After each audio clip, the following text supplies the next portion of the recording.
Hey, what's up? So it's late. I just got off work, and here we are again trying to get this Borg Warner to fit. I'll show you what I'm working with. So with the compressor housing, we have just a hair of space coming through there. Like you can see, it's not touching, but it's touching. Maybe just barely, but it is seated. It's fully on the flange down here. If I was to tighten it down, that may help a little bit. Let's take the compressor off. So you can see, like, it has just a little bit of room. I can notch that.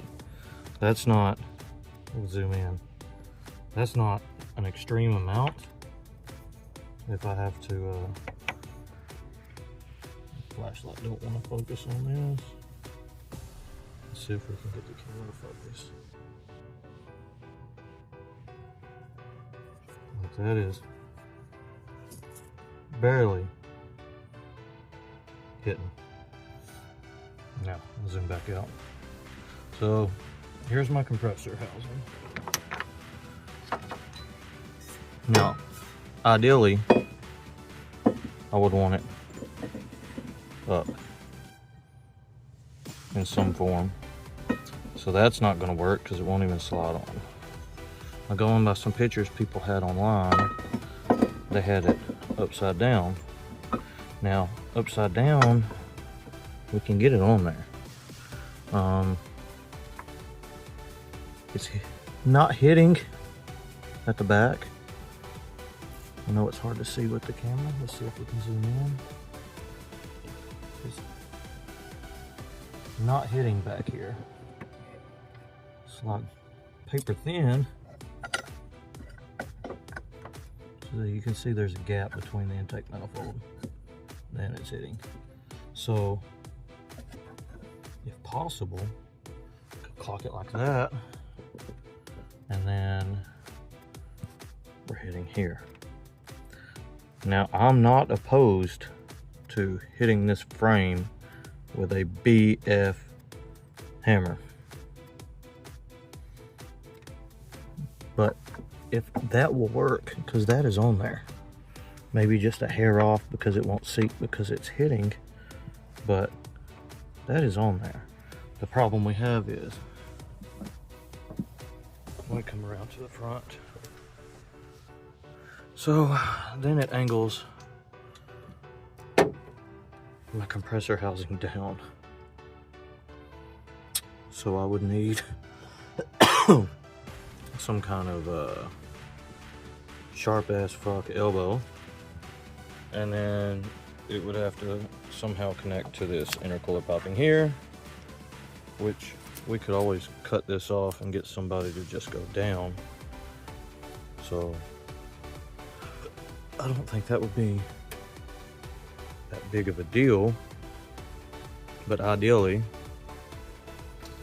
it would be better if we could get it over more. Now, then we come into another problem. If I go to try to rotate it more, let's see if we can get the camera to focus.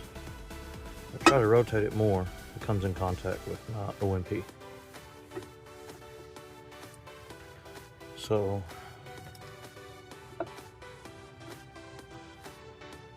that looks like that's the only way I'm going to be able to get this to fit. So maybe the first thing I need to do is notch this frame spot right here big enough to where I could freely rotate this compressor housing. Maybe maybe if doing that, I can judge where it needs to sit or angle as far as here. Now, I was told that there's different compressor housings for this Borg Warner, and the aftermarket ones from like Bullseye and other non-Borg Warner compressor housings are smaller. I've also heard that the new SXE S366 compressor housings are slightly smaller. Can't find factual information online, so that doesn't really help me too much, going by hearsay. But it seems like we're so close.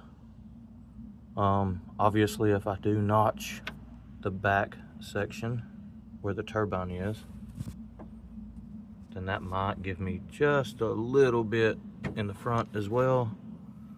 So if I can't get a hammer to do it, I'm gonna have to take a sledge. I don't mind putting a dent in it. This frame has been hit before, so it's nothing new. This is like a whole welded piece that's been added on because I wrecked it years and years and years ago. I don't plan on getting rid of this car and giving it to nobody or selling it. So this is mine. It's my hassle. It's my damage that whatever I do is all for me, not anybody else's issue. So I want to run this turbo. I don't want to play around and shop around and having to buy turbos and all this. Now this one's been rebuilt. I painted the cover housing black, which it did look good, but it's aged. So either way, I need this on here.